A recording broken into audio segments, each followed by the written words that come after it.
Hello everyone, welcome to my first mini vlog. आज हामी गाडी चढेर तलको घनगौडा जाँदै थियौँ। हामी चाहिँ आमा, भाइ, म, मामु गथ्यौँ। गाडीबाट झरेर थोरै हिँड्यौँ। गर्मी यति नै धेरै थियो, कस्तो गर्मी थियो नि। बाटो पनि त्यस्तै बिग्रेको, कति गाह्रो कति अप्ठ्यारो बाटो। अनि त्यहाँ पुगेर चाहिँ थोरै थकै मार्यौ। म चाहिँ थोरै बेर खेल्नतिर लागे।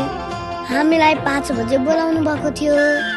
अनि हामी 5 बजे त्यहाँ पुग्यौँ। सुटिङ भइरहेको थियो। हामी आज सरलाई पनि भेट्यौँ अनि साथीहरूलाई पनि भेट्यौँ।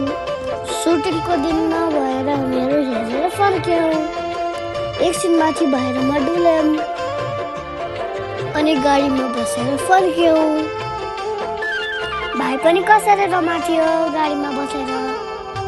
म चाहिँ हाई गर्दैछु। अनि फाइनली हामीहरू घर पुग्न लागिसकेथ्यौँ। अनि नेक्स्ट पार्टमा भेटौँला।